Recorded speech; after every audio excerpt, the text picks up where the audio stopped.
ইনসাফপূর্ণ সমাজ ব্যবস্থা একমাত্র কোরআনওয়ালারাই দিতে পারে।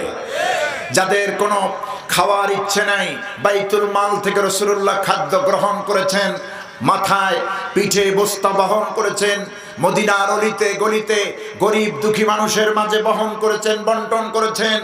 এক লোকমা খাবার নিজের জন্য, স্ত্রী সন্তানের জন্য নেন নাই। এই আদর্শের যারা আদর্শবান, আগামীর বাংলাদেশে আমরা তাদের নেতৃত্বই দেখতে চাই, ঠিক কিনা? একমাত্র কোরআনের রাজ এই জমিনে যদি কায়েম হয়, টেন্ডারবাজি থাকবে না, চাঁদাবাজি থাকবে না, লুটতরাজ থাকবে না, গুম খুন আয়না ঘর, মিথ্যা মামলা, মিথ্যা হামলা, জুলুম নির্যাতন কিছুই থাকবে না। মদিনার সনদে দেশ চলবে ইনশাআল্লাহ। রাজি আছেন আপনারা? দুহাত উঁচু করে আল্লাহকে গভীর রাতে দেখায় দেয়।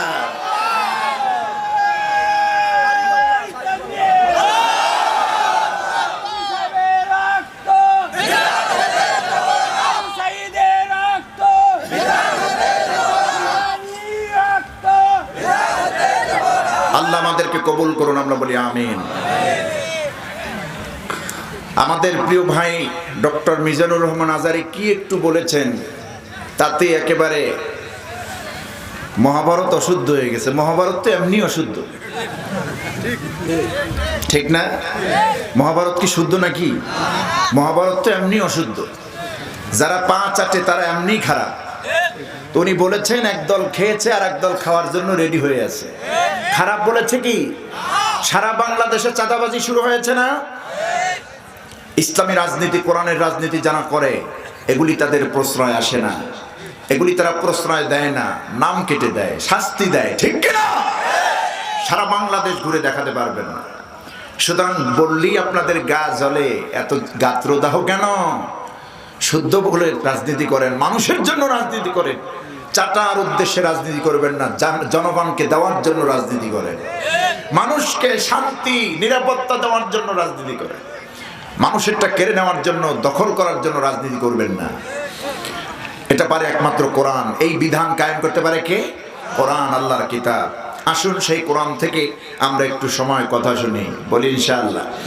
বিতাড়িত মরদুদ ইবলিসের ওয়াসওয়াসা থেকে পানাহ চাই। পরম করুণাময় আল্লাহর নামে শুরু করছি। আমি সূরাতুল বাকারার 155, 56 এবং 57 এই তিনটি আয়াতে কারিমা তেলাওয়াত করেছি। এই তিনটি আয়াতের আলোকে আমরা কিছু সময় কথা বলবো, বলি ইনশাআল্লাহ। বিতাড়িত মরদুদ ইবলিসের ওয়াসওয়াসা থেকে পানাহ চাই। আবারও আল্লাহর নামে শুরু করছি, আমার সাথে বলুন, আউযু বিল্লাহি মিনাশ শাইতানির রাজীম, বিসমিল্লাহির রাহমানির রাহিম, ওয়ালানাবলুওয়ান্নাকুম বিশাইইম মিনাল খাউফি ওয়াল জু'i ونقص من الأموال والأنفس والثمرات وبشر الصابرين الذين إذا أصابتهم مصيبة قالوا إنا لله وإنا إليه راجعون أولئك عليهم صلوات من ربهم ورحمة وأولئك هم المهتدون صدق الله العظيم। তিনটি আয়াতে কারিমা আমি তেলাওয়াত করেছি। আসুন আগে তরজমা করি, এরপরে আমরা ব্যাখ্যায় যাই। আল্লাহ পাক এই তিনটি আয়াতই, গোটা আয়াতগুলিতে মোমেনদেরকে লক্ষ্য করে কথা বলছেন। কাদেরকে লক্ষ্য করে কথা বলেছেন? মোমেনদেরকে, আমাদেরকে। ওয়ালানাবলুওয়ান্নাকুম বিশাইইম মিনাল খাউফ, আল্লাহ বলছেন অবশ্যই আমি তোমাদেরকে অবশ্যই পরীক্ষা করব কিছু বিষয় দিয়ে। মিনাল খাউফ ভয় দিয়ে, ওয়াল জু ক্ষুধা দিয়ে, ওয়া নাকসিম মিনাল আমওয়াল, সম্পদের ঘাটতি দিয়ে, ওয়াল আনফুসি ওয়াত থামারাত, জান কেড়ে নিয়ে, ক্ষেতের ফসল ফল ফলাদি কেড়ে নিয়ে, ওয়াবাশশিরিস সাবিরিন, সুতরাং সুসংবাদ দিন তাদের জন্য এত কিছুর পরেও যারা ধৈর্য ধারণ করে। আল্লাযীনা ইযা আসাবাতুহুম মুসিবাহ, আর ওই সব বান্দাগুলি এমন যাদের কাছে মুসিবত বিপদ আসার পরেও ক্বালু ইন্না লিল্লাহি ওয়া ইন্না ইলাইহি রাজিউন, যারা বলে আয় আল্লাহ আমরা তো নিশ্চয়ই তোমার জন্যই আর তোমার দিকেই আমরা প্রত্যাবর্তন করব, ফিরে আসব। উলাইকা আলাইহিম সালাওয়াতুম মির রাব্বিহিম ওয়া রাহমা, এসব বান্দাগুলি এমন যাদের উপরে আল্লাহর পক্ষ থেকে রহমত এবং অনুগ্রহ আল্লাহ পাক দান করেন। ওয়া উলাইকা হুমুল মুহতাদুন, আর ঈমানের দাবিতে প্রকৃত সফলকাম এবং হেদায়েত প্রাপ্ত বান্দা এরাই। সুবহানাল্লাহ। এই হচ্ছে তরজমা। এবার আসুন ব্যাখ্যায়। আল্লাহ রাব্বুল আলামিন মুমিনদেরকে লক্ষ্য করে বলছেন, পৃথিবীর সমস্ত মুমিনদেরকে লক্ষ্য করে বলছেন, ওয়ালা নাবলুওয়ান্নাকুম বিশাইইম মিনাল খাউফি ওয়াল জু'i ওয়া নাকসিম মিনাল আমওয়ালি ওয়াল আনফুসি ওয়াত থামারাত ওয়া বাশশিরিস সাবিরিন। আল্লাহ রাব্বুল আলামিন বলেন, অবশ্যই অবশ্যই আমি তোমাদেরকে পরীক্ষা করে নেব, তোমাদেরকে দেখে নেব, তোমাদেরকে জাস্টিফাই করব। আমি তোমাদেরকে পরীক্ষা করব কিছু বিষয় দিয়া, যেমন মিনাল খাউফ, ভয় দিয়া তোমাদেরকে পরীক্ষা আমি আল্লাহ রাব্বুল আলামিন করব। এই ভয় হতে পারে জানমালের ভয়, এই ভয় হতে পারে জালেমের ভয়, এই ভয় হতে পারে জালেমের ভয়ে জেলখানায় যাওয়ার ভয়। এই জাতীয় নানান কিসমের বিপদ আপদ বালা মুসিবত ভয় দিয়া আমি আল্লাহ তোমাদেরকে পরীক্ষা করব। কোরআনের কথা যদি বলো জেলে যেতে হতে পারে, কোরআনের কথা যদি বলো ফাঁসির মঞ্চ গ্রহণ করা লাগতে পারে, কোরআনের পথে যদি চলো জালেমের রোশানলে পড়তে পারো। এই যে ভয়, এই নানাবিধ ভয় দিয়ে আমি তোমাদেরকে পরীক্ষা করে নেব। সুবহানাল্লাহ। আমি দেখব কে আমার পথে অটুট থাকে। আসলে মুমিনরা তো কোন জালেমের রক্ত চক্ষুকে ভয় পায় না, ঠিক কি না? আমাদের ইসলামী আন্দোলনের সিপাহ সালার যারা, তারা কোনোদিন জালেমকে পরোয়া করেন নাই। যদি তাই হবে, মাত্র 2 ঘন্টা 3 ঘন্টা আগে জানানো হয় শহীদ মীর কাশেম আলী রহমাতুল্লাহ আলাইকে, আপনার আর 3 ঘন্টা বা 2 ঘন্টা বাকি আছে। উনি কি করলেন? উনি খুব ভয় পাইয়া শরীর থেকে ঘাম শুরু হয়ে গেল নাকি? উনি বলেছেন আমার 3 ঘন্টা বাকি আছে, এই 3 ঘন্টার ভিতরে 1 ঘন্টা আমি ঘুমাবো, 1 ঘন্টার আগে আমাকে জাগ্রত করবে না, আর 1 ঘন্টা আমি আল্লাহর বন্দেগী করব, নামাজ পড়বো। কেমন পাক্কা ঈমান, আল্লাহকে কেমন ভাবে দিলটা দিয়েছেন, জান দিয়েছেন, মাল দিয়েছেন, কোনো কিছু আল্লাহর জন্য আর বাকি রাখেন নাই। সাধারণ কোন মানুষের পরিবর্তন, সাধারণ কোন মানুষের ভিতরে এই ধরনের পরিবর্তন আসতে পারে না। যেই বান্দা আল্লাহর জন্য হয়ে যায়, দুনিয়ার সমস্ত মোহ মায়া ত্যাগ করে একমাত্র আল্লাহর জন্যই হয়ে যায়, কেবলমাত্র ওই সব বান্দাদের জবান থেকে এই ধরনের উক্তি বেরিয়ে আসে, ঠিক কিনা? আমি 1 ঘন্টা ঘুমাবো, ওই পরিস্থিতিতে কি চোখে ঘুম আসে? চিন্তার ছাপ এসে যায়, আমার ছেলে কই, মেয়ে কই, স্ত্রী কই, হায় হায় ফাঁসির মঞ্চে আমাকে উঠতে হবে, কেমনে আমি ফাঁসিতে ঝুলবো, নানাবিধ চিন্তা আসে। কারণ ওনাদের মধ্যে এই চিন্তা আসেনি, কারণ জান্নাতের সুঘ্রাণ আগেই নাকের মধ্যে আল্লাহ দিয়ে দিয়েছেন। এই সব মানুষের নাকের মধ্যে যদি আল্লাহ সুঘ্রাণ না দেন জান্নাতে, কোনদিন ফাঁসির মঞ্চ কি, ফাঁসির রশি কি গলার মালা হিসেবে গ্রহণ করতে পারে না। আল্লাহ রাব্বুল আলামিন বলেছেন, এই বান্দাগুলি যারা আমার জন্য, দ্বীনের জন্য, ইসলামের জন্য জীবন দেয়, আমার কোরআনের জন্য, ইসলামী আন্দোলন করতে গিয়ে জীবন দেয়, ফাঁসির মঞ্চ গ্রহণ করে, আমার দ্বীনের রাস্তা, আমার রাস্তায় যেই বান্দাগুলি জীবন দিয়ে শহীদ হয়ে যায়, এদেরকে তোমরা মওত বলবে না, কারণ আমি আল্লাহ তোমাদের নিষেধ করলাম, এরা মওত এদের হয় নাই। এই বান্দাগুলি আমি আল্লাহর কাছে জীবিত। ওয়ালা তাকুলু লিমান ইউকতালু ফি সাবিলিল্লাহি আমওয়াত বাল আহইয়াউ ওয়ালাকিন লা তাশউরুন। এদেরকে তোমরা মওত বলো না। ওয়ালা তাকুলু লিমান ইউকতালু ফি সাবিলিল্লাহ, তাদেরকে তোমরা মওত বলো না যেই বান্দাগুলি আমার রাস্তায় জীবন দিয়েছে। বাল আহইয়াউ ওয়ালাকিন লা তাশউরুন, বরং আল্লাহ রাব্বুল আলামিন বলেন এই বান্দাগুলি আমার জন্য যারা জীবন দিল, স্ত্রীর মায়া, সন্তানের মায়া, দুনিয়ার মায়া যা ত্যাগ করে আমার জন্য জীবন দিয়ে আমার কাছে শহীদের নাজরানা পেশ করলো, এই বান্দাগুলি আমি আল্লাহর কাছে জীবিত। তোমরা বুঝতে পারো নাই, ওয়ালাকিন লা তাশউরুন, তোমরা এটা অনুধাবন করতে পারো না, এরা তো আমার কাছে জীবিত। সুবহানাল্লাহ। অন্য আয়াতে এসেছে ইউরজাকুন, এই বান্দাগুলিকে আমি আল্লাহ পাক রিজিক দেই, জান্নাত থেকে পার্সেল করে কবরে এদের জন্য খাবার পাঠায় দেই, জান্নাতের খাবার। আমার বন্ধুগণ, যেই বান্দাগুলি দুনিয়ায় বসে জান্নাতের সুঘ্রাণ পান, সেই বান্দাগুলি জালিমের কোন রক্তচক্ষুকে পরোয়া করতে পারে না, জালিমের হুমকি দামকি তারা ভয় পায় না, পরোয়া করে না, কারণ তাদের জান্নাতের ঘ্রাণ আল্লাহ তাদের নাকের মধ্যে শুকিয়ে দিয়েছেন, ঠিক কিনা? আর আল্লাহ বলছেন পরীক্ষা এভাবেই আমি দেই, ঈমানের পরীক্ষা।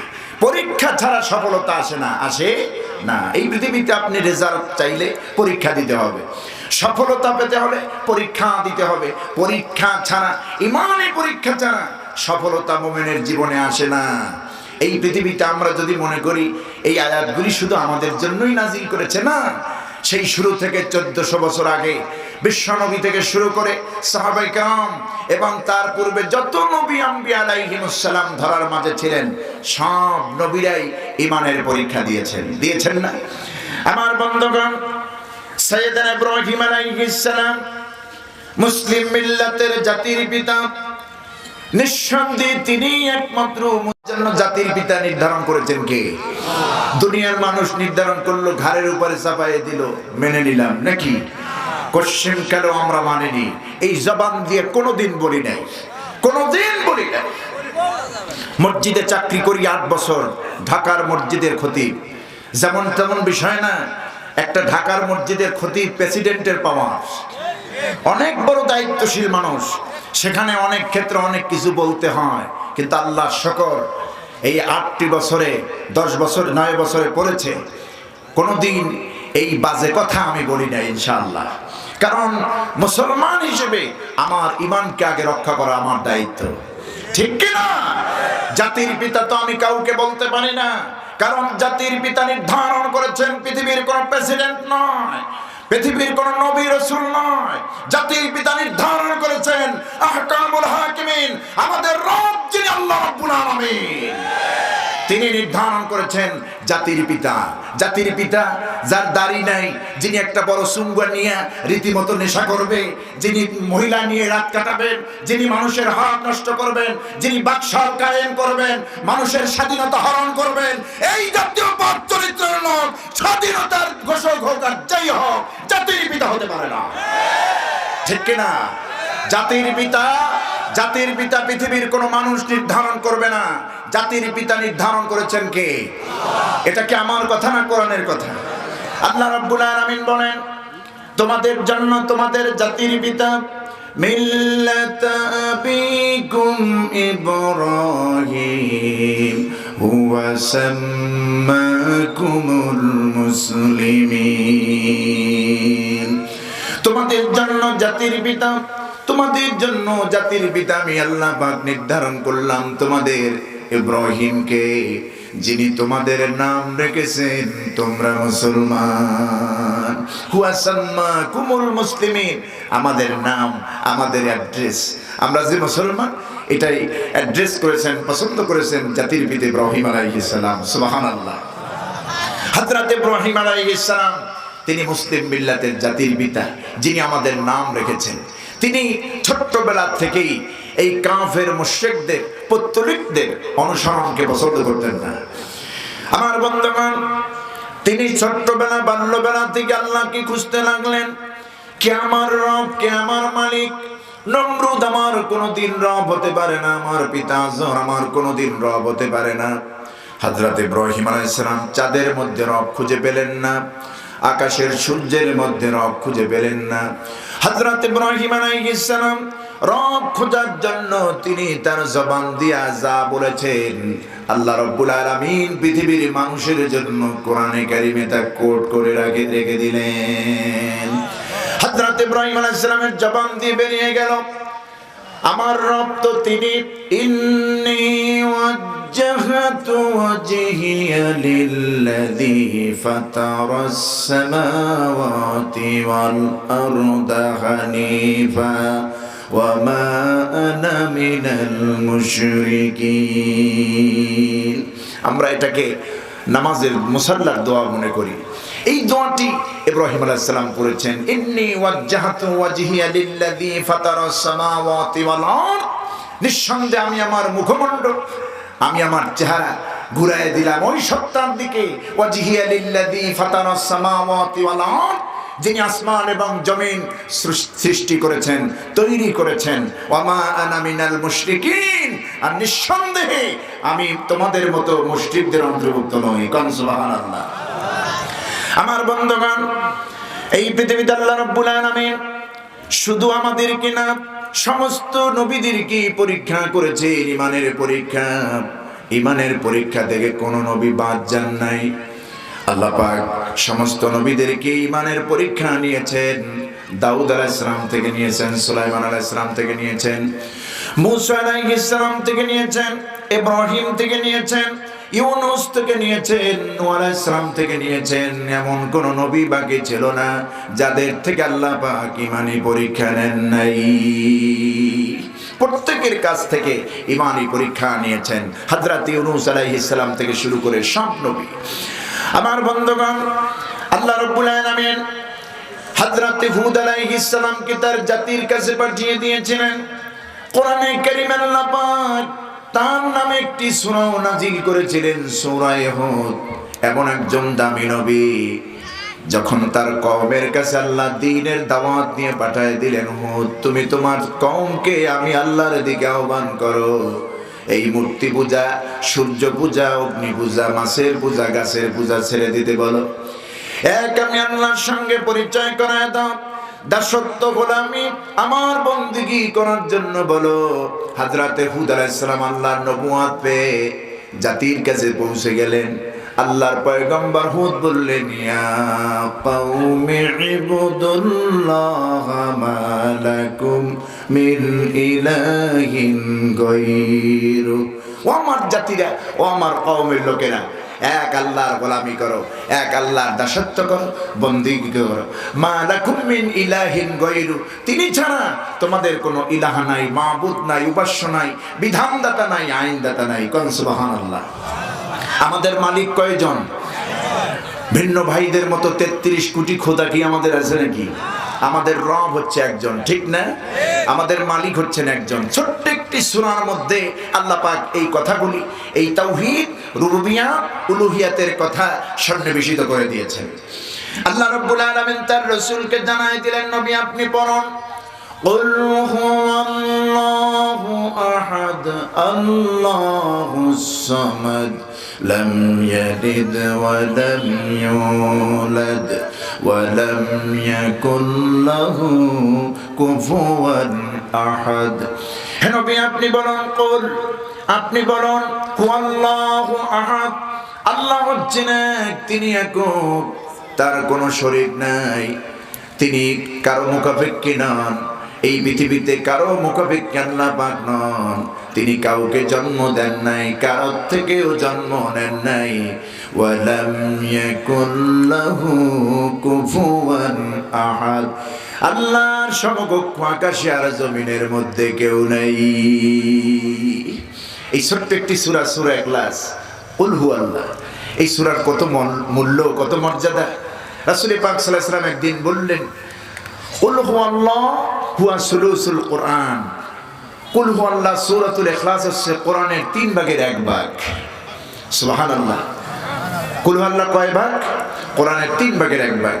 যে ব্যক্তি সূরাতুল ইখলাস ইখলাসের সাথে পড়বে, তেলাওয়াত করবে, তার মানে যে ব্যক্তি কোরআনে কারীমের সূরাতুল ইখলাস পাঠ করবে, তেলাওয়াত করবে, আল্লাহ রাব্বুল আলামিনের হাবিব বলেছেন তার আমলনামায় কোরআনে কারীমের 3 ভাগের 1 ভাগ মানে 10 পারা তেলাওয়াত করলে যে সওয়াব আল্লাহ রাব্বুল আলামিন তার আমলনামায় দিয়ে দেন। এক এলাকায় একজন সাহাবীকে ইমাম বানায় দিলেন রাসূল পাক সাল্লাল্লাহু আলাইহি ওয়াসাল্লাম।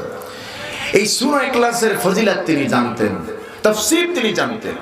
তো প্রত্যেক নামাজি সূরাতুল ইখলাস তিনি তেলাওয়াত করতেছেন রীতিমতো, মাগরিবে, ইশায়, ফজরে। এখন এই অবস্থা যদি আপনার এই রংপুর, মিঠাপুকুর অথবা আমাইপুর, সোনারপাড়ায় হয়, ওই ইমামকে আর রাখবেন? বলবেন যে কাঁচা ছাড়া ইমাম কোত্থেকে আসলো? প্রত্যেক নামাজি সূরা ইখলাস তেলাওয়াত, ঠিক না? ওই দিনের পরে আর তারা রাখবেন না। তো সাহাবায়ে কেরাম বিতৃষ্ণা বোধ করলেন যে একই সূরা সব সময় তেলাওয়াত করে। নবীজির কাছে সাহাবীরা এসে আপত্তি করলেন, ইয়া রাসূলুল্লাহ, আপনি কেমন ইমাম দিলেন? সব সময় সূরাতুল ইখলাস তেলাওয়াত করে, সূরা ইখলাস কুল হুয়াল্লাহ পড়ে, মাগরিবেও পড়ে, ইশায়ে পড়ে, ফজরেও পড়ে। হুজুর, এই ইমাম থেকে আমরা বাঁচতে চাই। এই ইমাম আমাদের পছন্দের নয়, একজন পাল্টাইয়া দেন। এই ইমামের কাজই হলো সূরা ইখলাস পড়া। নবীজি ইমামকে ডাকলেন, খবর দিলেন। ইমাম ভয়ে ভয়ে আসলেন নবীর দরবারে। নবীজি জিজ্ঞেস করলেন, আল্লাহর বান্দা, তোমার ব্যাপারে তোমার মুসল্লিরা যে অভিযোগ দিয়েছেন, তুমি দৈনিক 5 ওয়াক্ত নামাজের জোহর তেলাওয়াত, মাগরিব, ইশা, ফজরে শুনায়ে শুনায়ে যে তেলাওয়াত মুসল্লিরা শোনে, ওই তেলাওয়াতের মধ্যে তুমি সূরাতুল ইখলাস পড়ো, কুল হুয়াল্লাহ পড়ো শুধু, আর কোন সূরা পড়ো না, এটা কি সঠিক? ওই সাহাবী বললেন, ইয়া রাসূলুল্লাহ, হে আল্লাহর হাবিব, আপনি যা শুনেছেন সত্যি শুনেছেন, ওরা মিথ্যে বলে নাই। আমি প্রত্যেক নামাজি সূরাতুল ইখলাস তেলাওয়াত করি, কারণ যেদিন থেকে আপনার জবানে শুনেছি সূরা ইখলাস মানে হলো কোরআনের 3 ভাগের 1 ভাগ, ওই দিন থেকে আমার জবান থেকে কেন জানি সূরা ইখলাস ছাড়া কোন সূরা উচ্চারিত হয় না। সূরা ইখলাস হচ্ছে তাওহীদ, রুবুবিয়াত, উলুহিয়াতের মূল খাজানা হচ্ছে সূরাতুল ইখলাস। আল্লাহর পরিচয় বহন করে যে সূরার মধ্যে, কোন সুবহানাল্লাহ। আমার আল্লাহ কেমন তা আবার স্পষ্ট বলে দিয়েছেন আয়াতুল কুরসির মধ্যে। সূরাতুল বাকারার কোরআনে কারীমের শ্রেষ্ঠতম আয়াতে আল্লাহ পাক আল্লাহর পরিচয় তুলে ধরেছেন। কেমন আল্লাহর ইবাদত করো শোনো। আল্লাহু লা ইলাহা ইল্লা হুয়াল হাইয়ুল কাইয়্যুম লা তাখুযুহু সিনাতুন ওয়া লা নাওম। আল্লাহ হচ্ছেন তিনি লা ইলাহা ইল্লা হুয়া, যিনি ছাড়া কোনো ইলাহা নাই, মাবুদ নাই, উপাস্য নাই, বিধানদাতা নাই, আইনদাতা নাই। কল সুবহানাল্লাহ। আর তিনি এমন লা তাখুযুহু সিনাতুন ওয়া লা নাওম, তিনি ঘুম তো দূরের কথা, সামান্য তন্দ্রা পর্যন্ত তাকে স্পর্শ করে না। সুবহানাল্লাহ। আমার বন্ধুগণ, সুতরাং আল্লাহ রাব্বুল আলামিন সমস্ত নবীদের কি এভাবে ঈমানের পরীক্ষা করেছেন। ঈমানের পরীক্ষা সকল নবী দিয়েছেন। হযরতে ইউনূস আলাইহিস সালামকে কঠিন থেকে কঠিন ঈমানের পরীক্ষা করেছেন। জাতির কাছে পাঠিয়ে দিলেন, ইউনূস, আমার পয়গম্বর নিয়ে যাও, আমার পয়গাম নিয়ে যাও জাতির কাছে। হযরত ইউনূস আলাইহিস সালাম দাওয়াত দিলেন, দ্বীনের দাওয়াত। লোকেরা দাওয়াত গ্রহণ করলো না। হযরত ইউনূস আলাইহিস সালাম রাগ করে এলাকা ছেড়ে চলে গেলেন আল্লাহর অনুমতি না নিয়ে। যখন আল্লাহর অনুমতি না নিয়ে হযরত ইউনূস আলাইহিস সালাম নিজ এলাকা ত্যাগ করলেন, আল্লাহ তাকে পরীক্ষার সম্মুখীন করলেন যে আল্লাহর অনুমতি না নিয়ে কোথাও যাওয়া যায় না, আর পয়গম্বর হিসেবে জাতির সঙ্গে রাগ করাও চলে না, ঠিক কিনা? হযরত ইউনূস আলাইহিস সালামের উপর আল্লাহর কঠিন পরীক্ষা পড়ে গেল। শুধুমাত্র আল্লাহর অনুমতি না নেওয়ার কারণে, আল্লাহর অনুমতি না নিয়ে যখন পয়গম্বর নিচের বাঁচার জন্য নিজেই চলে গেলেন এলাকা ছেড়ে, তার জাতি তার উম্মতের কাছে রাগ করে অভিমান করে আল্লাহ বললেন, একজন নবীর জন্য জাতির সঙ্গে অভিমান মানায় না। তুমি কেন যাচ্ছ? তোমাকে জাতির সামনে দিনের দাওয়াত দিতেই হবে, তারা গ্রহণ করুক আর নাই করুক, ঠিক কিনা? হযরত ইউনূস আলাইহিস সালাম যখন আল্লাহর অনুমতি না নিয়ে নৌকার উপর আরোহিত হয়ে পার করলেন, পার হতে লাগলেন, আল্লাহ রাব্বুল আলামিন কঠিন থেকে কঠিন পরীক্ষা আল্লাহ পাক তার পয়গম্বর ইউনূসকে করলেন। আল্লাহ পাক অর্ডার দিলেন, ইউনূসকে ওপারে যেতে দেওয়া হবে না, নৌকা থেকে ফেলে দেওয়া হলো। সমুদ্রের ভেতরে তিনি পড়ে গেলেন। আল্লাহ পাক তাকে শাস্তি দেন নাই, পৃথিবীর কোন নবীকে আল্লাহ পাক শাস্তি দেন না, বরং আল্লাহ পাক নবীদেরকে পরীক্ষার ভিতরে দাখিল করেন। হযরত ইউনূস আলাইহিস সালামকে নৌকা থেকে লোকেরা ফেলে দিল, এটা আল্লাহর হুকুম ছিল। নৌকা থেকে তারে ফেলে দেওয়ার পর আল্লাহ পাক এদিকে মাছের ভিতরে এমন একটি মাছকে আল্লাহ নির্বাচন করলেন আর অর্ডার করলেন, মাছ রে খবরদার, তুমি আর সমুদ্রের তলদেশে থেকো না, আমার পয়গম্বর ইউনূস পানির মধ্যে পড়ে গেছে, জলদি করে চলে যাও, আমার ইউনূসকে রিসিভ করো গিয়া। ফেলেও দিলেন যে আল্লাহ, সে আল্লাহ আবার গ্রহণ করলেন, রিসিভ করলেন মাছ দিয়া। মাছকে অর্ডার করলেন, মাছ যেমন তেমন মানুষ তোমার পেটে যায় নাই, আমার পয়গম্বর ইউনূস তোমার পেটে ঢুকেছে, খবরদার গোশতাগি করবে না। হজম তো দূরের কথা, আমার ইউনূসের সঙ্গে যেন সামান্য বেয়াদবি না হয়। আমি আল্লাহ রাব্বুল আলামিন আমার ইউনূসের জন্য তোমার পেটটাকে আমার পয়গম্বর ইউনূসের জন্য আমি মসজিদ বানায়া দিলাম। সুবহানাল্লাহ। কি মানে পরীক্ষা দিলেন মাছের পেটে টানা 40টা দিন। কয়দিন? একদিন, 2 দিন, 40টা দিন রাখলেন আল্লাহ পাক মাছের পেটে। হযরত ইউনূস আলাইহিস সালাম মাছের পেটে রইলেন টানা 40টা দিন। তাফসীরের ভিতরে এসেছে ঘর অন্ধকার, এত বেশি অন্ধকার, নিজের চেহারা পর্যন্ত নিজে দেখতে পান না পয়গম্বর ইউনূস। সবার কথা ভুলে গেলেন, সন্তানের কথা, স্ত্রীর কথা, ভাই বোনের কথা, পিতা মাতার কথা, আত্মীয় স্বজন, বন্ধু বান্ধব, দুনিয়ার কোন আপনজনের কথা মনে পড়ল না। সমুদ্রের ভিতরে ঘোর অন্ধকারে বিপদে পড়ে একজনকে স্মরণ করলেন, তার নাম কি? আর তিনি স্মরণ করবেনই না কেন?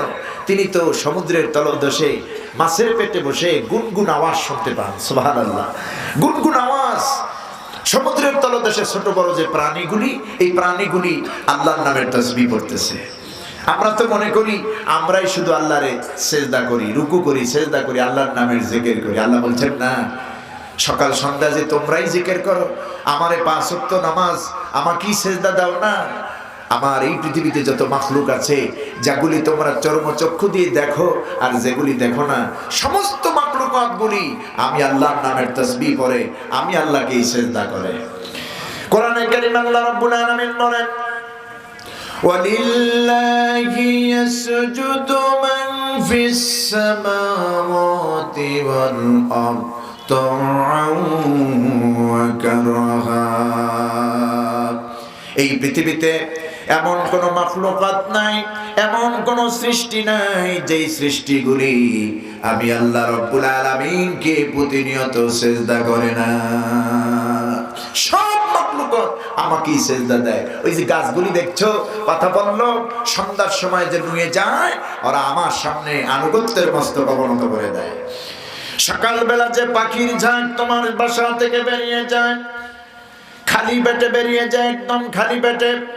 কোন একটি পাখি সকালবেলা ভরা পেটে বের হয় না, কারণ কোন পাখির বাসায় একদিনের খাবারও পর্যন্ত মজুদ থাকে না। থাকে প্রত্যেকটা বাসা খালি, খালি পেটে বেরিয়ে যায় পাখিরা, তাওয়াক্কুল করে আল্লাহর উপরে। বের হলেই তো আমার রব আমাদেরকে খাওয়াইয়া পেট ভরে ঘরের মধ্যে ফিরাইয়া দিবেন। এই পৃথিবীতে শুধুমাত্র খাওয়ার চিন্তা করে মানুষেরা, ঠিক না?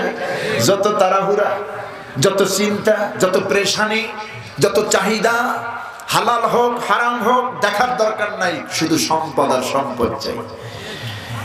পৃথিবীর কোন প্রাণী একদিনের খাবার মজুদ করে না। ঘরের মধ্যে গরু ছাগল যা থাকবে কোনো খাবার মজুদ করে না। তা এগুলো তো গৃহপালিত পশু, এগুলির খাবার তো আপনি এনে দেন। কিন্তু যেই প্রাণীগুলি জঙ্গলে থাকে, পাখিরা যখন বাসায় থাকে, কোনো পাখি আগামীকাল কি খাবে সঞ্চয় করে রাখে না, সঞ্চয় করে রাখে না। কারণ ওদের সম্পূর্ণ তাওয়াক্কুল কার উপরে? আল্লাহর উপরে তাওয়াক্কুল। বের হলেই আল্লাহ পাক তাদেরকে পেট ভরাইয়া বাসায় ফিরাইয়া দিবেন। আল্লাহ বলছেন, বান্দারে তুমি তো মনে করো ওই পাখির বাসা থেকে ঝাঁকে ঝাঁকে পাখিরা বেরিয়ে যায়, সকালবেলা তোমরা কুহু কুহু আওয়াজ শুনতে পাও বান্দা। আল্লাহ বলছেন এই পাখির ঝাঁকেরা কুহু কুহু আওয়াজ দিয়ে কিছুই বুঝায় না। তোমরা তো শোনো কুহু কুহু আওয়াজ, আসলে এই পাখির দলেরা কুহু কুহু বলে তোমার রবের জিকির করে, তোমার রবের জিকির করে। আর এদেরকে আমি খাবার দিয়া পেট ভরাইয়া সবাইকে বাসায় পৌঁছাইয়া দেই। ওদের কোনো চিন্তা নাই, খাবারের কোনো টেনশন নাই। টেনশন সব মানুষের, বিশেষ করে বাঙালিদের। এই 16টি বছর শুধু খায় নাই, 14 পুরুষ কি খাইবে তাও রেডি করে রেখে গেছে। 14 পুরুষ না 28 পুরুষ, 56 পুরুষ, 112 পুরুষ, 1000 পুরুষ কি খাবে তা জমা করে গেছে। দেশে টাকা ধরে না, বিদেশে, ঠিক না? বিদেশের বাড়িতে পাচার করেছে, লক্ষ লক্ষ কোটি টাকা পাচার করেছে। আহারে টাকা, কত টাকা পাচার করেছে একজন সাধারণ সরকারি কর্মকর্তা। বিদেশের বাড়িতে 200-300 বাড়ি, এক একটা বাড়ির মূল্য 10 কোটি, 20 কোটি, 100 কোটি পর্যন্ত, 100 কোটি পর্যন্ত এক একটা বাড়ির মূল্য। হারাম খাইয়া হাজার হাজার কোটি টাকা হারাম। প্লেনে যায় হজের সময় হজ করতে 300, 400, 500 জন। কথা বুঝতেছে? মিনায় যখন শয়তানের গায়ে পাথর মারে, শয়তান তখন খুব আবেগের স্থলে বলে, জাতি হইয়া জাতি ভাইয়ের সাথে কেমনে বেইমানি করো। কথা বুঝতেছে? কারণ যেগুলা যায় প্রত্যেকটা হারামখোর। জনগণেরটা লুটে পুটে খেয়েছে, জনগণেরটা খেয়েছে, কোনো জবাবদিহিতা নেই। কথা বুঝতেছে? একজন প্রাইম মিনিস্টারের বাড়ির চাকর যদি কত কোটি টাকা, 400 কোটি টাকা খায়, নিজে আবার বলে খুব গৌরবের সাথে। কথা বুঝতেছেন আমার বন্ধুগণ? 400 কোটি টাকা যদি একজন পিয়ন খান, ওনার বাড়ির চাকর খায়, অন্য সব কি দেখেন না, খাইয়া একদম পেটটারে কি করছে, 3-4টা তরমুজ বিলালে যাবে। এত বড় পেট, কোম্পানির কোনো বেল্টে ধরে না, লাস্টে যেরকম তেনা দিয়ে পেঁচাই বুঝাই রাখে। কথা বুঝতেছেন? কোলাকুলি করতেই পারবেন না, মাঝখানে এক হাত গ্যাপ থাকিয়ে দেয়। আর বলে কি, রব্বানা যালামনা আনফুসানা ওয়া ইল্লাম তাগফির লানা। আল্লাহ কয়, সিটার তোর দোয়া আমি শুনলামই না। সারা জীবন মানুষেরটা কেড়ে নিয়েছে, হক নষ্ট করেছে, জনগণেরটা লুটে খেয়েছে। ওরা আমাদেরকে মানবতার স্লোগান শিখায়, ঠিক না? মানবতার স্লোগান আমাদেরকে শিখায়ও না। আমরা রাসূলুল্লাহর আদর্শ শিখেছি, মানবতার স্লোগান আমাদের জানা আছে। আমার নবী না খেয়ে পেটে পাথর বেঁধে মদিনার অলিতে গলিতে খাবার পৌঁছে দিয়েছেন বিশ্বনবী। আজকে বাংলাদেশে কত হতদরিদ্র রয়েছে। এই দেশে এমন সময় 1000 কোটি টাকা পাচার হয়েছে, যেই সময় একজন মা তার দুধের বাচ্চাকে দুধ দিতে না পেরে, খাদ্য দিতে না পেরে, বাবা তার বাচ্চাকে খাদ্য দিতে না পেরে, দুধ কিনে দিতে না পারার কারণে আগে মা বিষ পান করেছে, তারপর সন্তানকে বিষ পান করাইছে। এমন একটি সময় 1000 হাজার কোটি টাকা পাচার হয়েছে, ঠিক না? আমার বন্ধুগণ, আমার দেশে কত অবহেলিত মানুষ মানবতার জীবন যাপন করছে। ঢাকার শহরে দেখবেন, অলিতে গলিতে দেখবেন, ফুটপাতে দেখবেন, রেল স্টেশনে দেখবেন, বাস টার্মিনালে দেখবেন, এই শীতের রাত, গভীর রাতে ছেলে আছে, মেয়ে আছে, মা আছে, ভাই আছে, বোন আছে, 4-5 জনে মিলে একটা চাদরের মধ্যে রাস্তার পাশে ঘুমায় আছে। এদের দেখার কেউ নাই, কেউ নাই এদের দেখা। গরিবকে খাওয়ান, গরিবকে খাওয়ান। হুজুরের কাছে একজন সাহাবী এসে বলছেন, ইয়া রাসূলুল্লাহ আইয়ুল ইসলামে খায়রুন ইয়া রাসূলুল্লাহ, হে আল্লাহর রাসূল, ইসলামের সবচাইতে কল্যাণকর কাজ কোনটি, উত্তম কাজ কোনটি? নবীজি বললেন, তুতইমুত তাআমা ওয়া তাকরাউস সালামা আলা মান আরাফতা মান লাম তারিফ। তুমি তোমার পক্ষ থেকে সবচেয়ে বেশি কল্যাণকর উন্নয়নমূলক কাজ করবে, এটা ক্ষুধার্তকে খাবার খাওয়াবে, যার পেটে খাবার নাই তারে খাবার দাও। যারে খাবার দেওয়া দরকার তারে খাবার দাও। ক্ষুধার্তকে খাবার খাওয়া। আমার দেশে ক্ষুধার্তকে খাবার দেওয়া হয় না, যার পেটে আছে তারে দেয়, ঠিক না? আমার বন্ধুগণ, শুধু চাই আর চাই। এত অর্থ কেন ভাই? কাপড়ের কি পকেট আছে? ফেরেশতারে কি কবরের মধ্যে ঘুষ দেওয়া যাবে? এত টাকা কিসের দরকার? দেশে থাকলেও না একটা কথা ছিল, বিদেশে পাচার করেছে হাজার হাজার কোটি টাকা। বড় বড় উন্নয়ন মানে হলো একটা সিংহভাগ তার তহবিলে জমা হবে। কথা বুঝতেছেন? মেগা প্রকল্প, বড় বড় উন্নয়ন, জনগণ খাইয়ে বাসুক আর না খাইয়ে বাসুক, উন্নয়ন দরকার। বড় বড় তহবিল, বড় বড় ফান্ড আমার অ্যাকাউন্টে জমা হবে। আমার বন্ধুগণ, হুজুর খুব আক্ষেপ করে বলেছেন, রাসূল পাক সাল্লাল্লাহু আলাইহি ওয়াসাল্লামের বনি আদমের এই পেটের ক্ষুধা মিটবে না। নবীজি বলেছেন, কোন বনি আদমকে যদি একটি স্বর্ণবর্তী পাহাড় দেওয়া হয় অথবা স্বর্ণের মাঠ দেওয়া হয়, ওই ব্যক্তি আর একটা স্বর্ণের মাঠ কামনা করবে। কাউকে যদি স্বর্ণের পাহাড় দেওয়া হয় আর একটা পাহাড় সে চাইবে। হুজুর বলেছেন, বনি আদমের পেটের ক্ষুধা কোনোদিন নিবারণ হবে না। লা ইয়ামলাউ জাওফা ইবনে আদম ইল্লা তুরাব, কবরের মাটি ছাড়া বনি আদমের পেট ভরবে না।